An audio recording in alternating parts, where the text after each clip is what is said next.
일하는 환경이 이렇게 바뀜에 따라 우리 뇌의 능력은 점점 기억하는 데가 아닌 필요한 정보를 빨리 찾는 데로 바뀌어 가고 있다.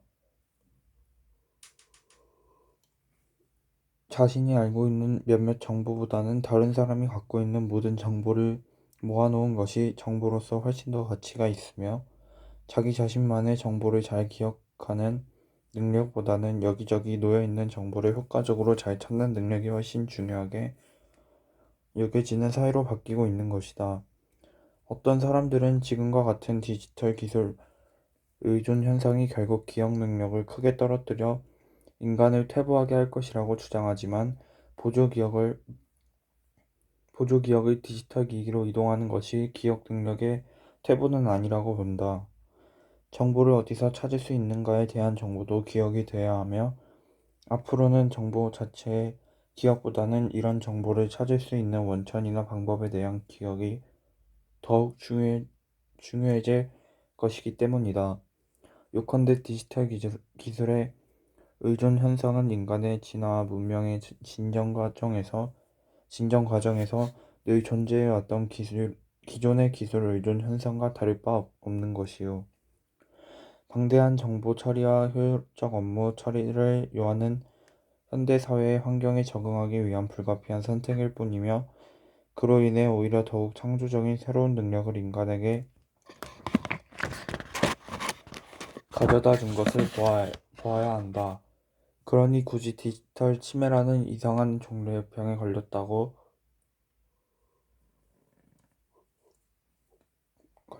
걱정하지 말고, 인간 진화의 자연스러운 양상일 뿐이며, 미래형 인간을 향한 진보의 결과로 마음 편하게 받아들이길 권할 따름이다. 우리는 살아가면서 디자인이라는 말을 쉽게 듣고 또 말한다. 그만큼 디자인이 일상화된 것이다. 우리나라는 세계 유수의 좋은 디자인 선정에서 다수의 수상을 기록할 정도로 디자인 산업이 발전하였다. 이제 디자인은 특정한 분야나 제품에만 국한되지 않고 기업 혁신과 국가 경쟁력에서 매우 중요한 핵심어가 되었다. 디자인은 보통 대량 생산을 전제로 하지만, 그렇다고 하여 모든 사람이 만족하는 디자인을 추구하는 것은 아니다. 대부분의 디자인은 특정한 집단을 목표 대상으로 한다. 하나의 상품을 대량 생산하려면 많은 비용이 들어가므로, 기업은 실패하지 않기 위해 목표 대상을 명확히 하여 그들에게 적합한 디자인을 하는 것이다. 이를 위해 그 집단이 요구하는 기능과 좋아할 만한 양식에 관한 방대한 조사가 이루어진다. 이러한 과정을 통해 생산된 물건은 특정 집단에는 큰 즐거움을 주지만, 그 밖에 다른 사람에게는 필요 없는 것이 될 수도 있다. 특히 장애인, 관절염 같은 만성적인 질병을 앓고 있는 사람, 노약자, 보통 사람보다 키가 아주 작거나 덩치가 아주 큰 사람 등을 고려하여 디자인한 물건은 좀처럼 찾아보기 힘들다. 모두를 위한 디자인은 노인이나 장애를 가진 사람도 사용하는 데에 불편하지 않은 디자인을 말한다. 이 디자인은 처음에 장애인과 노약자 같은 사회적 약자를 위한 복지 차원에서 시작되었다. 그러나 지금은 좀 더 보편적인 의미인 모든 사람을 위한 디자인이라는 의미로 통용되고 있으며, 개인이 하는 도구나 물건은 공공시설 같은 환경으로까지 확대되고 있다. 특히 공공시설이나 대중교통에서 이 디자인은 장애가 있거나 없거나, 노인이거나 어린아이거나, 남자거나 여자거나, 내국인이거나 외국인이거나 사용하는 데에 불편함이 없도록 하는 데 노력을 기울인다. 모두를 위한 디자인은 단지 사회적 약자만을 위한 디자인이 아니라, 보통 사람에게도 보편적으로 유용한 물건과 시설 환경을 추구한다. 이 디자인이 시작된 미국에서는 신체, 인종, 종교, 문화 차이에 따라 차별을 받지 않도록 규정하는 동등한 기회 정신이 보편화되어 있는데, 이러한 가치관이 디자인에 또 적용되었다. 옆으로 긴 막대 모양의 문손잡이 휠체어를 자유롭게 이용할 수 있는 지하철 엘리베이터, 횡단보도에서 파란불이 켜질 때 나오는 소리, 공공장소나 대중교통에서 나오는 다국어 음성 안내 등을 모두를 위한 디자인이라 부를 수 있다. 이런 디자인은 사회적 약자뿐만 아니라 비사회적 약자에게도 유용하다. 특히 대도시의 공공과 환경 부분에서는 장애인이나 노약자, 외국인을 배려한 디자인 필수 요소가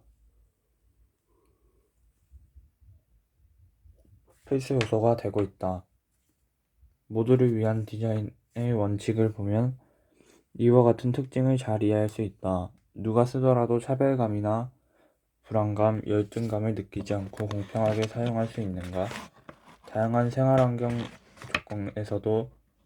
조건에서도 다양한 개인이 각자가 선호하는 방식으로 사용할 수 있는가? 사용자의 언어 능력이나 지식 정도, 경험, 지식과 관계없이 간단하고 직관적으로 사용할 수 있는가? 잘못 다루었더라도 원래 상태로 쉽게 돌이킬 수 있는가? 정보 구조가 간단하고 여러 전달 수단을 통해 쉽게 정보를 얻을 수 있는가? 무리한 힘을 들이지 않고 자연스러운 자세로 사용이 가능한가? 이동과 수납이 용이하고 누구나 쉽게 접근하여 사용할 수 있는가? 이외에도 비싸지 않아야 하고 내구성이 있어야 한다. 또한 품질이 좋고 심미적이어야 하며 인체와 환경을 배려해야 함은 말할 것도 없다. 모두를 위한 디자인은 디자이너가 애정을 갖고 사람들의 지극히 평범한 일상을 관찰하고 사람들이 인식하지 못하는 불편한 점을 찾아내어 그 개선 사항을 반영할 수 있어야 가능하다. 개성이나 상상력을 발휘하고 튀어보려는 마음보다는 타인을 보살피려는 자세에서 비롯한다고 할 수 있다. 그렇다고 이런 디자인이 이윤을 완전히 배제하고 남을 돕는 일만 하려 한다고 착각해서도 안 된다. 모두를 위한 디자인 역시 사업적 가치가 큰 미래 산업 중 하나이다. 크게 보면 불편한 사람과 건강한 사람 모두를 위한 디자인이며 작게 보면 나와 나의 가족, 내가 속한 집단을 위한 보편적 디자인이 바로 모두를 위한 디자인이다.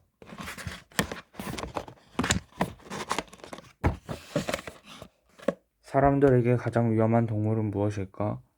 대부분의 사람은 아마도 사자나 곰 같은 동물을 떠올리겠지만 사실 정말 위험한 동물은 따로 있다. 8천만 년 전부터 지구에 살고 있는 끈질긴 녀석, 세계 어디에서나 살고 전 세계 말로 이름이 있으며 세계보건기구가 인간을 해치는 동물 1순위로 꼽은 녀석, 이 녀석은 바로 모기다. 매년 75만 명 정도가 모기 때문에 목숨을 잃는다. 모기가 옮긴 말라리아 때문인데 매년 2, 3억 명이 말라리아에 감염된다.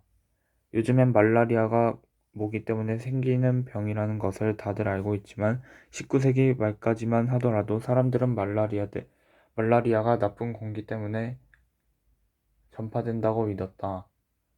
잘못된 진단은 잘못된 처방을 낳는다. 19세기 말 의사들은 말라리아를 막기 위해서는 늪지에서 발생하는 나쁜 공기를 없애야 한다고 생각했다. 그래서 나온 발명품이 말라리아 병동에 차가운 공기를 주입하는 장치이다. 그러나 말라리아 병동에 찬 공기를 주입해도 환자들의 예후에는 큰 도움이 되지 못한 것은 당연하지만 이 시도는 역시 역사상 최고의 발명으로 이어진다. 에어컨이 바로 그것이다. 최초의 전기식 에어컨은 1902년 7월에 발명되었다. 그 주인공은 제철소에 근무하던 전기 엔지니어 윌리스 캐리어 렌트겐이 X선을 발견한 해가 1895년이고 그가 최초의 노벨 물리학상을 수상한 해가 1901년이며 아인슈타인이 특수상대성 이론을 발표한 해가 1905년인 것을 생각하면 에어컨은 과학적 과학이 비약적으로 발전하던 시기에 등장한 첨단 기술이라고 할 수 있다.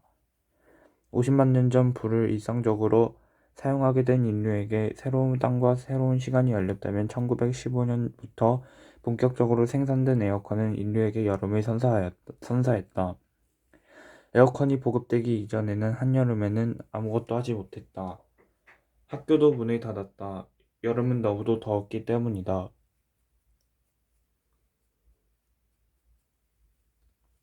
그런데 에어컨은 사람들이 더운 여름에도 지치지 않고 더 오래 일할 수 있게 했다. 또 에어컨은 여름을 즐기는 계절로 바꿔놓았다. 사람들은 한여름에도 극장을 갈 수 있게 되었다. 에어컨이 설치되면서 영화는 계절에 상관없이 즐길 수 있는 오락거리가 되었다. 식당, 백화점, 호텔 등에도 에어컨이 설치되면서 여름은 오락과 소비의 계절로 다시 태어났다. 그리고 사람이 살기 힘든 더운 지역에도 수많은 대도시가 생겨났다. 과거에는 주로 온대 지역의 대도시가 형성되었던 것과 달리 최근 성장하는 도시들은 대개 열대 지역에 있다. 두바이, 싱가포르, 홍콩, 방콕, 리우데자네이루. 에어컨이 없었다면 사막 한가운데에 들어선 라스베이거스 같은 도시도 당연히 없었을 것이다. 에어컨이 공기뿐 아니라 사람까지 순환하게 한 셈이다. 20세기 에어컨은 50만 전에 불만큼이나 사람이 쓸 수 있는 시간과 사람들이 살 수 있는 공간을 확장했다. 그러나 세상에 공짜는 없다. 에어컨 바람을 쐬기 위해 우리는 무수히 많은 발전소를 지어야 했고 마침내 원자력 발전소를 짓는데도 거침없이 이어졌다. 원자력 발전소에서 나오는 폐기물을 처리하는 비용과 원자력 발전소가 지닌 잠재적 위험에 관한 걱정보다는 당장 내 머리 위로 쏟아지는 찬 바람의 유혹이 훨씬 컸기 때문이다. 여기에 관한 반성으로 나는 올해 2월 이사를 하면서 에어컨을 옛집에 두고 왔다. 에어컨에 의지하여 여름을 이기려 들지 않고 더위를 온전히 견뎌내면서 자연에 순응하면서 살겠다는 다짐이었다. 교만이었다. 나는 7월 초가 되자 밤잠을 이루지 못했다. 결국 새 집에 에어컨을 주문했고 에어컨이 배달되기까지 3주간 불면의 밤을 보내야 했다. 7월 마지막 날 마침내 배달된 에어컨 앞에는 나는 한없이 겸손한 자세로 찬 바람을 쐈다. 최신 에어컨은 전기도 많이 안 먹고 염천인 요즘도 전력 예비율이 30%에 육박한다는 소식에 마음이 조금 놓인다. 고백한다. 나는 에어컨 없이 살진 못하겠다. 그런데 나만 더운 게 아니지 않은가? 에어컨은 최소한의 인권의 문제다. 아파트 경비실과 군대 막사에 에어컨을 달자 창문도 없는 쪽방에서 하루 종일 더위를 견뎌야 하는 홀로 사는 노인들을 위해 여름 숙소를 마련하자. 에어컨 만세.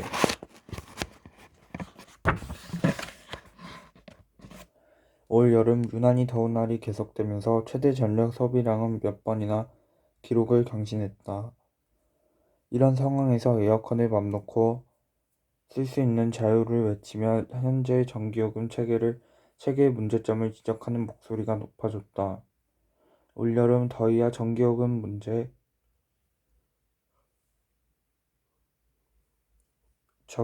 문제는 그야말로 뜨거운 논쟁거리였다. 그런데 나는 이런 분위기 속에서 약간의 이질감을 느꼈다. 과연 전기요금 문제만 해결하면 되는 것일까? 에어컨을 켜지 않고서는 여름을 지내기 힘든 집, 동네, 도시, 건물들, 이것이 우리의 현실인데 지금까지 우리는 올바른 방향으로 걸어온 것일까? 이 길로 올 수밖에 없었던 것일까? 프랑스의 보르도라는 도시는 어느 날부터 연합의 건축 기준을 적용받게 되었다. 그것은 건물의 외벽 면적 가운데 창문이 차지하는 비율에 관한 제한이었는데 창문 면적을 줄이면 에너지가 절약되는 건물을 만들 수 있다는 게 그 까닭이었다. 그런데 건물에 이 기준을 적용했더니 기대와는 전혀 다른 결과가 나타났다. 지금까지 늘 창문을 열어놓고 와인을 즐기며 살아왔던 동네 사람들이 갑자기 창문을 굳게 닫게 된 것이다. 그때부터 사람들은 에어컨에 의존하는 생활을 시작했고, 결국 에너지를 절약하기 위해 도입한 기준이 오히려 여름철 전력 소비 여름철 여름철 전력 소비를 급격히 늘게 한 원인이 되고 말았다. 이 일화를 읽고 당신은 무엇을 느꼈는지 묻고 싶다. 어딘가 우리의 현실과 닮아 있다는 생각이 들진 않는지 말이다. 그리고 이 일화에 관한 한 일본 건축가가 던졌던 질문을 더해본다. 에어컨의 효율성을 극대화해야 한다면 기밀과 단열이 잘 되는 건축이 답일 것이다.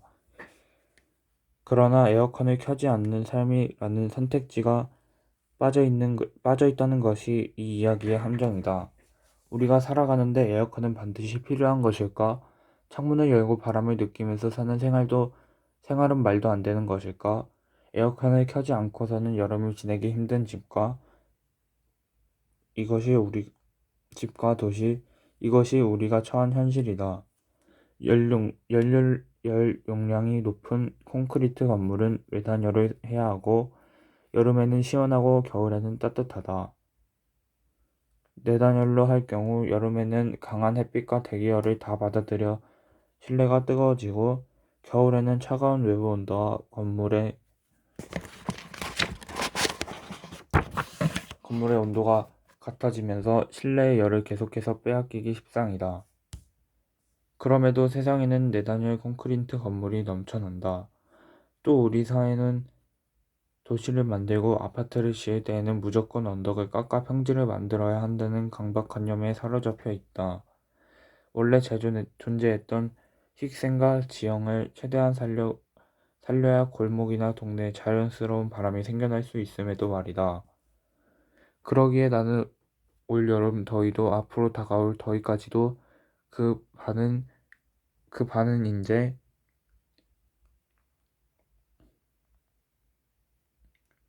그 반은 인제 즉 우리 사회가 만들어낸 재앙이라고 생각한다. 세상에는 이미 여름에 시원한 집, 동네, 도시, 건물들을 만들기 위한 기술과 아이디어가 넘쳐난다.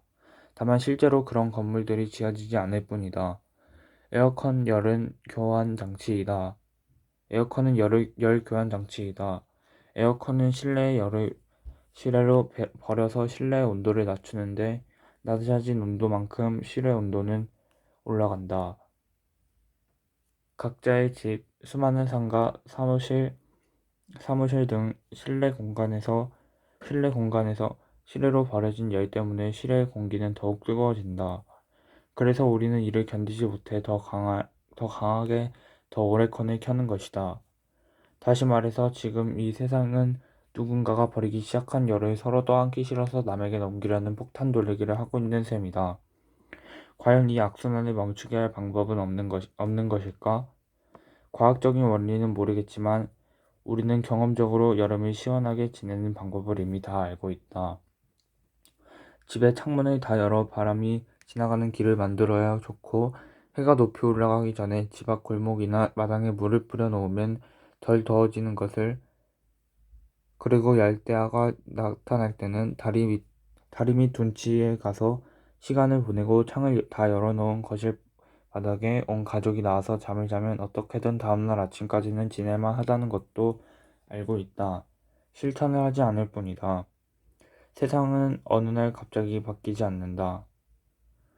깨어있는 사람들의 작은 노력과 실천이 모이고 이어져야 도저히 불가능할 것으로 보였던 변화들도 이루어지기 마련이다. 나는 올 여름 더위 속에서 등목과 부채질을 즐기고 있다. 젓가락질 참 특이하네. 저러면 음식을 제대로 집을 수 있나? 얼마 전 식당에서 한 젊은이가 젓가락질을 하는 모습을 보면서 든 생각이다. 손가락 사이에 끼어진 젓가락은 한치의 공간도 없이 서로 딱 붙어 있다. 젓가락으로 반찬을 집어먹는 것이 아니라 끼워 먹는 수준이었다. 누가 보아도 젓가락질이 서투르고 이상했다. 최근 밥상머리 교육이 주목받고 있다. 자녀의 인성과 학업에 유익하다는 이유 때문이다. 어른과 함께 식사하는 밥상머리에는 삶의 지혜가 풍성했다.